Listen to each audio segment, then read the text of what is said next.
How's it going, guys? What you'll see, of course, is a breakdown and look at the MPX PDW exclusive for the engineering kit that'll be coming out for the Dragon Seed DLC in the near future. And this is CTE footage, so that's how I'm able to get access to them early on.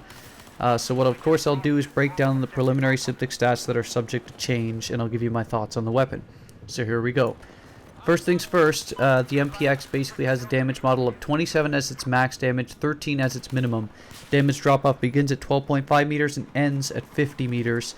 And its gravitational constant is 15 meters per second squared, which basically means that's how fast the bullet drops in comparison to the average in the game, which seems to be about 9.8, which means this thing's bullets are going to drop a lot quicker. It has an 850 round per minute fire rate, which is pretty decent. Puts it, I guess, on average in terms of the PDWs, but beats a lot of other assault rifles. Its reload time is 2.1 seconds when there's a round left in the chamber, and 2.7 when there isn't a round left in the chamber, when it's empty. So that being said, reloading is not going to be a big difficulty for this weapon, whether you have a round or not left in the chamber, which is a plus for it.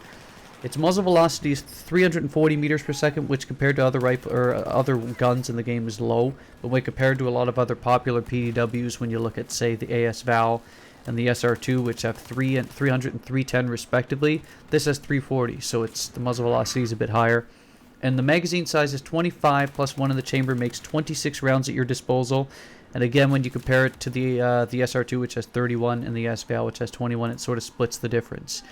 The one last thing I should talk about before I talk about strengths with it and cons and weaknesses and such. The recoil is basically 0.36 vertical, which isn't too bad. It's manageable.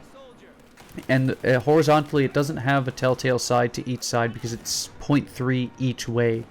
So it doesn't have a signature of going left or right. It just goes, in that case, if you're firing full auto, it'll go straight up before it deviates to either side. So it's manageable there. When you look at how the stats perform and how this weapon performs, of course, what you're going to want to do, for at least for me, is the ergonomic grip, because this is going to be a short range. It's going to be your short range weapon. Where I'm firing now is about the max range. You want to shoot further. You don't really want to get in engagements past that, especially against a guy with an assault rifle.